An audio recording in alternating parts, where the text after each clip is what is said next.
नमस्कार मित्रों, मैं जयेश गांधी हूं और ई सवेरा में आप सबका स्वागत है। आज हम नॉन इन्वर्टिंग एम्पलीफायर का अभ्यास करेंगे।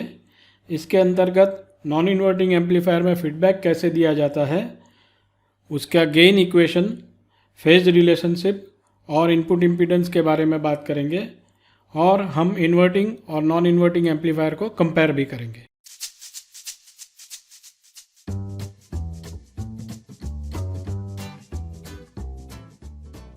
आगे बढ़ने से पहले पिछले ट्यूटोरियल में हमने जो अभ्यास किया उसकी समीक्षा कर लेते हैं।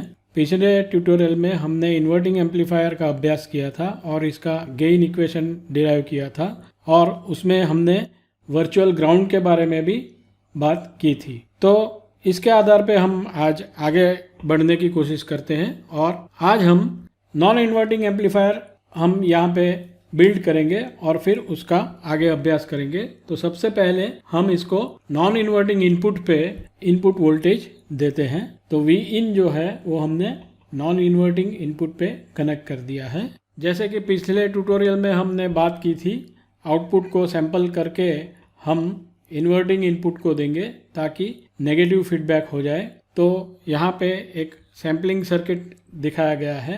RF और R1 जो वोल्टेज डिवाइडर है वो आउटपुट वोल्टेज को डिवाइड करेंगे और उसका एक छोटा सा अंश जो है वो इन्वर्टिंग इनपुट पे फिर से दिया जाएगा। और जैसे कि हमने डिस्कस किया है कि इसके कारण नेगेटिव फीडबैक होता है और एम्पलीफायर का गेन कंट्रोल में आता है। तो आइए देखते हैं कि ये नेगेटिव फीडबैक कैसे होता है और इसका क्या इम्पैक्ट हमें मिलता है। तो सबसे पहले जो ऑपरेशनल एम्पलीफायर का प्रॉपर्टी है कि इनपुट इम्पीडेंस इसका इनफाइनाइट है, इसके कारण जो इनपुट करंट्स है वो ज़ीरो हो जाएंगे। I प्लस भी ज़ीरो होगा और I माइनस भी ज़ीरो होगा। तो हमने यहाँ पे नॉन इन्वर्टिंग इनपुट पे वी इन वोल्टेज दिया है। I प्लस ज़ीरो है, I माइनस भी ज़ीरो है, इसलिए यहाँ पे जो वोल्टेज है वही वोल्टेज यहाँ पे भी आएगा और इसके कारण यहाँ पे इस पॉइंट पे हमें फिर से वी इन वोल्टेज मिलेगा।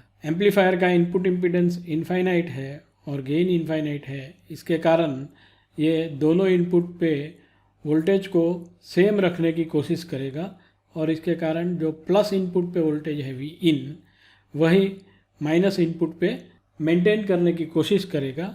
और इस जंक्शन पे जब वी इन जितना वोल्टेज मेंटेन करेगा, ये मेंटेन करने के लिए वी आउट का जो वैल्यू होना चाहिए वो वैल्यू यहाँ पे आउटपुट में हमें मिलेगा। तो कितना वैल्यू होना चाहिए? तो V in is equal to V out into R1 divide by R1 plus RF। ये हमारा सिंपल वोल्टेज डिवाइडर इक्वेशन है। ये सर्किट जो है वो एक वोल्टेज डिवाइडर की तरह काम करती है।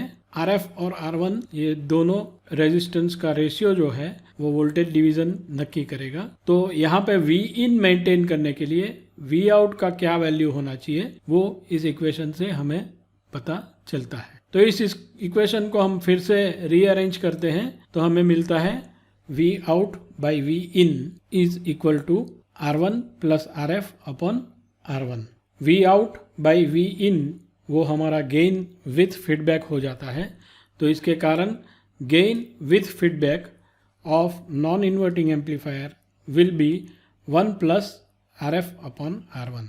ये एक बहुत ही इम्पॉर्टेंट इक्वेशन है जो कि हमें नॉन इन्वर्टिंग एम्पलीफायर का गेन जो है वो 1 प्लस RF अपॉन R1 जितना मिलेगा, ये कहता है। तो इस इक्वेशन के आधार पे हम ये नॉन इन्वर्टिंग एम्पलीफायर डिज़ाइन कर सकते हैं।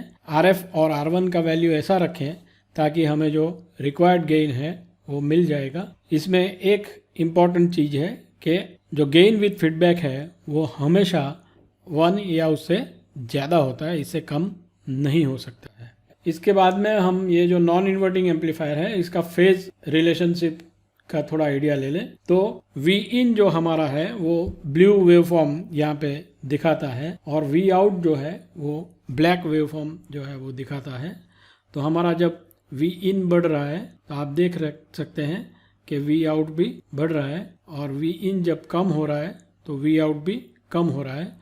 तो जिस हिसाब से हम वी इन को वेरी करेंगे उसके हिसाब से हमारा आउटपुट भी वेरी होगा, लेकिन उसका वैल्यू जो है वो ज़्यादा होगा और ये वैल्यू जो है वो RF और R1 का रेशियो डिसाइड करता है। तो ये हो गया हमारा फेज रिलेशनशिप। जब इनपुट बढ़ेगा तो आउटपुट भी बढ़ेगा, इनपुट कम होगा तो आउटपुट भी कम होगा। अब हम नॉन इन्वर्टिंग एम्पलीफायर का एक स्पेशल एप्लीकेशन देखेंगे जिसका बहुत ही ज़्यादा उपयोग होता है। तो यहाँ पे हमने नॉन इन्वर्टिंग एम्पलीफायर दिखाया है और उसका गेन जो है वो 1 + RF/R1 है।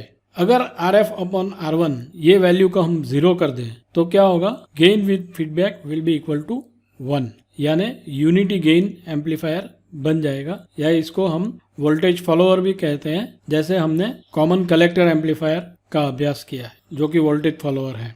तो RF और R1 का ऐसा वैल्यू सिलेक्ट किया जाए ताकि RF/R1 0 हो जाए। तो इसके लिए हमें RF को 0 करना पड़ेगा और R1 को इनफाइनाइट करना पड़ेगा। तो आइए हम ऐसा एक सर्किट बिल्ड करते हैं जिसमें कि RF 0 हो जाए और R1 इनफाइनाइट हो जाए। तो सबसे पहले ये हमारा एम्पलीफायर है, उसको हमने इनपुट जो वोल्टेज है वो लगा दिया। RF को 0 करना है, यानी आउटपुट और इनपुट के बीच में 0 रेजिस्टेंस होना, तो उसको हम शॉर्ट सर्किट कर देते हैं। और इस टर्मिनल को ग्राउंड के साथ हम कोई भी प्रकार का कनेक्शन नहीं देते, तो R1 जो है वो इनफाइनाइट हो जाएगा। तो सिर्फ आउटपुट को माइनस इनपुट के साथ शॉर्ट करने से एक वोल्टेज फॉलोअर सर्किट बन सकता है। ये एक बहुत ही इम्पॉर्टेंट एप्लीकेशन है और ये इजीली हम बना सकते हैं। इसके बाद में हम ये दो जो एम्पलीफायर है उसका कंपैरेटिव स्टडी करते हैं। तो यहाँ पे हमने एक इन्वर्टिंग एम्पलीफायर दिखाया है और एक नॉन इन्वर्टिंग एम्पलीफायर दिखाया है। इन्वर्टिंग एम्पलीफायर में जो लाल डॉट है वो वर्चुअल ग्राउंड इंडिकेट करता है, जबकि नॉन इन्वर्टिंग एम्पलीफायर में आपको कोई वर्चुअल ग्राउंड नहीं मिलता है, लेकिन जो इनपुट वोल्टेज प्लस इनपुट पे दिया है, नॉन इन्वर्टिंग इनपुट पे दिया है, वही हमको इन्वर्टिंग इनपुट पे भी मिलेगा और उसके कारण आपको आउटपुट वोल्टेज मिलेगा। तो इसका जो गेन फॉर्मूला है इन्वर्टिंग एम्पलीफायर का, AF = -RF/R1, और जो इन्वर्टिंग एम्पलीफायर है उसका गेन फॉर्मूला है 1 + RF/R1। दूसरा एक बहुत ही इम्पोर्टेंट पैरामीटर इस एम्पलीफायर के बारे में डिस्कस करना चाहिए, और ये जो है वो इनपुट इम्पीडेंस का पैरामीटर है। यहाँ पे हम देखते हैं कि इस वोल्टेज सोर्स को यहाँ पे वर्चुअल ग्राउंड दिखता है, 0 पोटेंशियल दिखता है, और इसके कारण यहाँ से जो भी करंट आएगा वो R1 ड्रॉ करेगा। तो इसके कारण इस सर्किट का जो इनपुट इम्पीडेंस इस वोल्टेज सोर्स को दिखाई देगा वो RI विल बी R1 का जो वैल्यू है उसके हिसाब से इसको दिखेगा कि इतना करंट ड्रॉ हो रहा है। तो यहाँ पे जो सोर्स वोल्टेज है उसका लोडिंग R1 करता है।